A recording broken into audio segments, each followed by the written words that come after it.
Hello friends, welcome to my YouTube channel. आज के इस वीडियो में हम बात करने वाले हैं फ्यूचर कंटिन्यूअस टेंस की। फ्यूचर कंटिन्यूअस टेंस के जुमले वो होते हैं जिनमें हम ज़माने मुस्तकबिल में यानी कि आने वाले ज़माने में किसी काम के जारी होने के बारे में बात करते हैं।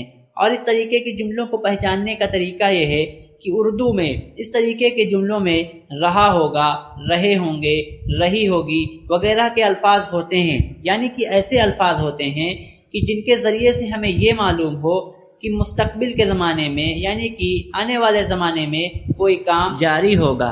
जैसे कि तुम कमरे में सो रहे होगे। इस जुमले में फ्यूचर के ज़माने में काम के जारी रहने के बारे में बताया गया है। तो अब हम फ्यूचर कंटिन्यूअस टेंस के जुमलों को बना कर देखते हैं। तो सबसे पहले हम अफर्मेटिव सेंटेंस को बनाएंगे। तो जैसे कि हमने कहा है कि तुम कमरे में सो रहे होगे, तो अब हम इसी जुमले को बना कर देखते हैं। फ्यूचर कंटिन्यूअस टेंस के जुमलों के अफर्मेटिव सेंटेंस को यानी कि मुस्बत जुमले को बनाने का तरीका ये है कि सबसे पहले हम सब्जेक्ट लिखते हैं, उसके बाद हेल्पिंग वर्ब विल बी लिखते हैं और फिर उसके बाद वर्ब की आईएनजी फॉर्म लिखते हैं। जैसा कि आपको मालूम है कि जो भी जुमला कंटिन्यूअस टेंस का होगा तो उसमें हम आईएनजी फॉर्म का ही इस्तेमाल करेंगे और फिर उसके बाद हम ऑब्जेक्ट लिख देते हैं। इस तरीके से हमारा ये जुमला तैयार हो जाता है। तो अब हम इसी जुमले को बनाते हैं। तो सबसे पहले हम सब्जेक्ट यू लिखेंगे और फिर उसके बाद विल बी लिखेंगे, क्योंकि फ्यूचर कंटिन्यूअस टेंस के जुमलों में विल बी हेल्पिंग वर्ब का इस्तेमाल होता है। और फिर उसके बाद हम वर्ब की आईएनजी फॉर्म स्लीपिंग लिखेंगे, क्योंकि स्लीप के माना सोने के होते हैं। और उसके बाद ऑब्जेक्ट लिखेंगे यानी कि कमरे में, इसके लिए इन द रूम लिखेंगे।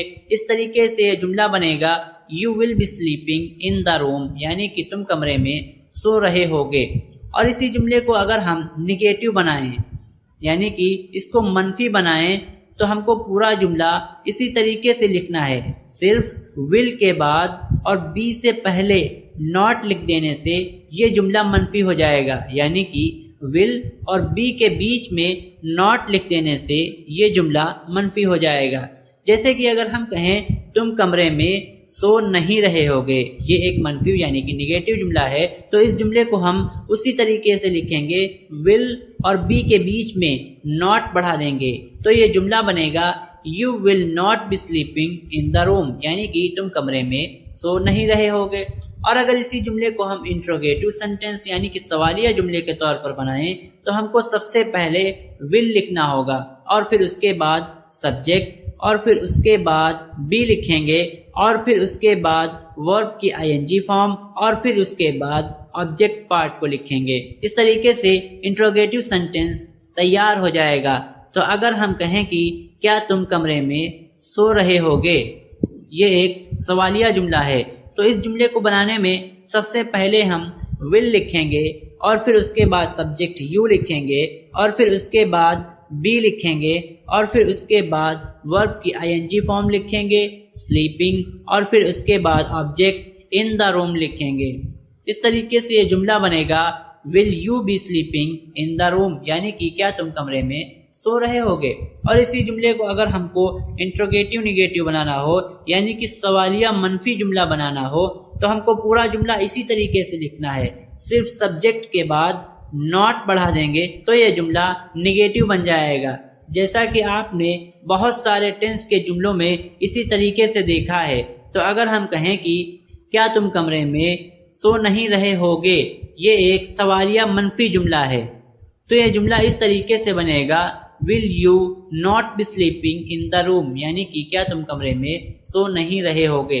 और अगर सवालिया जुमला इस तरीके का हो कि उसके बीच में कोई सवालिया लफ्ज आ रहा हो यानी कि WH फैमिली का कोई लफ्ज आ रहा हो तो उसके लिए सबसे पहले हम उसकी इंग्लिश लिखेंगे और फिर उसके बाद पूरा का पूरा इंट्रोगेटिव सेंटेंस उसी तरीके से लिख देंगे जिस तरीके से हमने सवालिया जुमलों को बनाना सीखा है।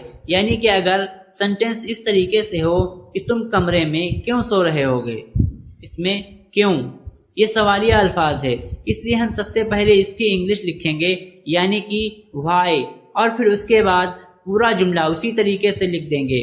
तो हमारा ये जुमला बनेगा why will you B sleeping in the room, यानी कि تم کمرے میں کیوں سو رہے ہوگے۔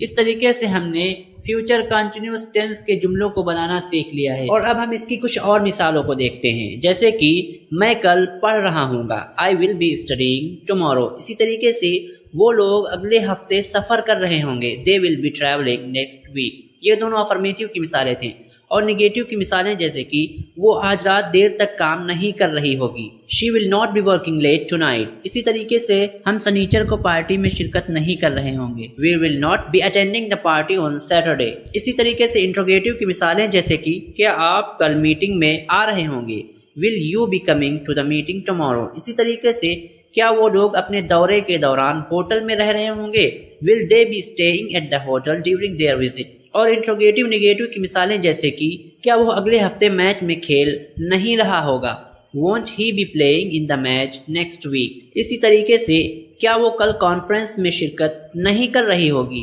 won't she be attending the conference tomorrow۔ ایک بات آپ کو یاد رکھنے کی ہے کہ will not کو won't بھی پڑھا جاتا ہے، جیسے کہ اس جملے میں پڑھا گیا ہے۔ اور WH فیملی کی کچھ مثالیں جیسے کہ آپ اگلے سال اس وقت کیا کر رہے ہوں گے، what will you be doing this time next year۔ اسی طریقے سے جیسے کہ وہ لوگ اپنی چھٹی کے دوران کہاں رہ رہے ہوں گے، where will they be staying during their vacation۔ So friends، اس ویڈیو میں ہم نے فیوچر کنٹینیوس ٹینس کے بارے میں بات کی ہے، اور اس کے جملوں کو بنانا سیکھا ہے، اور اس کی مثالیں بھی دیکھی ہیں۔ امید ہے کہ آپ کو تمام چیزیں بہت ہی اچھی طریقے سے سمجھ میں آ گئی ہوں گی۔ If you like this video, so please subscribe and hit the bell icon۔